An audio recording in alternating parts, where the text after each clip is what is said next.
Hey, what's going on? My name is Eric Worrell out in Buffalo, New York, and today I'm going to be doing this review video of comparing an electric chainsaw versus a gas chainsaw. Now, you probably know what a gas chainsaw does, how it operates, all of that from seeing it in the past, but you might be curious, how does the power hold up? How long will the battery last? How easy is it to set up? So we're going to do all that today because I got a downed tree actually just on the side of my property here, and I'm going to cut it up. Let's see how we do. When it comes to electric versus gas chainsaws, there are pros and cons to both products.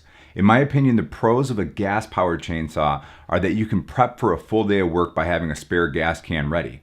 There may be a bit more power to a gas chainsaw, but you'd be surprised the power that you can be generated by an electric chainsaw. More on that in a minute. The disadvantage of a gas chainsaw is that it's more maintenance in mixing gas and oil ratios. The pull cord isn't as user-friendly as a push button. It has consistent vibration during use. It produces gas fumes, and it's a lot louder.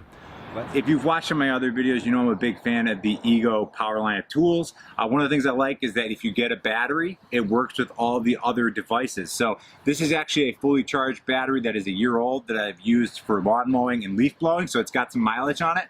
This one's brand new. I want to test and see how a year-old battery does in this and see how it all works together. So I'm going to take off the sleeve right here.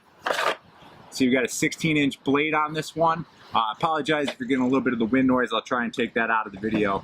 You will need some cutter bar and chain oil. The instruction manual recommends an Oregon chain lube, but I just use it in generic. Pretty easy to do. I've never actually done this before, but from reading the instructions, it says you just have to open this up here, clean and make sure that there's no debris in there. And then we're gonna fill this up very carefully so I don't get oil on our my wife might get mad at me here.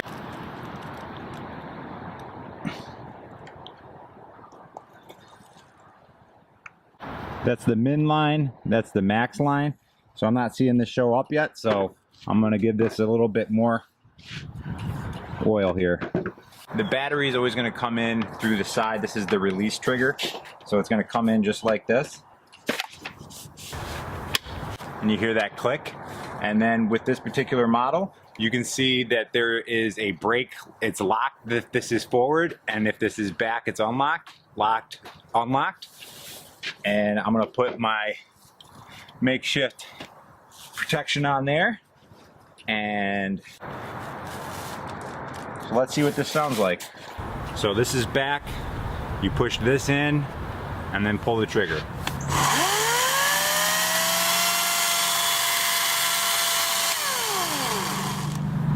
If this is forward, this won't work.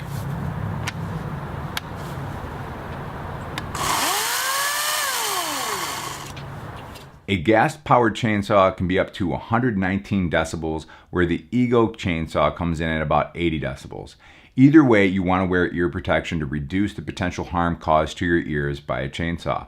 When you use earplugs or earmuffs, they will have a noise reduction rating, sometimes referred to as NRR, and that can be found on the product's label. The highest rating for earplugs is NRR 33. OSHA sets the permissible exposure level at 90 decibels. So just from a safety standpoint, the Ego chainsaw operates at a much safer standard according to OSHA, where a gas-powered chainsaw requires the highest rated earplugs to get to a safe level. So if you're concerned about hearing loss, the electric chainsaw comes in at a huge advantage. An electric chainsaw will require a charged battery and chain oil lubricant, where a gas-powered chainsaw is going to require oil and gas mixed together. I personally have always found this confusing because you're not sure if your oil to gas ratio is correct, but on the screen you can see I'm pointing to the oil reservoir on the Ego chainsaw. You need to make sure you don't go below the minimum level and never run the chainsaw without oil. The manual recommends Oregon bar chain oil, but I'm just using a generic chain oil which worked fine. As far as vibration goes, this will matter because the gas-powered chainsaw will create more fatigue over time. The chainsaw will constantly shake your arms while it's on, where an electric only creates a vibration while in use. You can turn the chainsaw on and off very easily, so there isn't any reason to keep it running like you do with a chainsaw that's gas. So the power and runtime of an electric chainsaw is a concern for some. All right, so just finished up one charge, used both chainsaws. You can see I got some branches here, and then the bulk of the cutting was done on these right here.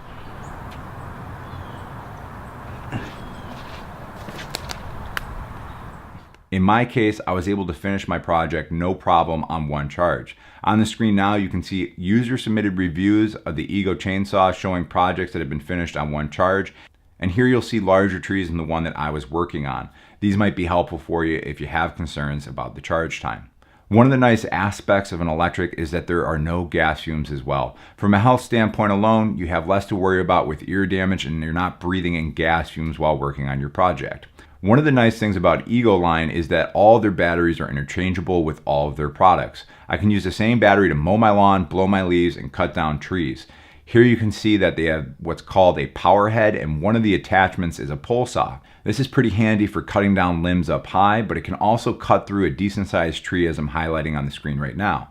This product is very similar to the regular chainsaw as it uses the same battery and just requires chain and bar oil for operation. In summary, there are pros and cons to both electric and gas powered chainsaws. But for me personally, the pros far outweigh the cons with the Ego chainsaw. The main reason for me is ease of use, low maintenance, no gas fumes, and it's much quieter. If you're looking for a chainsaw that works well in a pinch and can get the job done, an electric can do the trick. If you're looking to put in regular long days, a gas-powered chainsaw may be the way to go. Thanks for watching my video, and thank you to Ego for sending out the chainsaw and pole saw to review. If you're interested in other Ego products, you can check out my review on their leaf blower and lawnmower by clicking the thumbnails to the right. If you found this video helpful, you can give it a thumbs up, and if you have any critiques, comments, or advice, feel free to comment below. All right, thank you.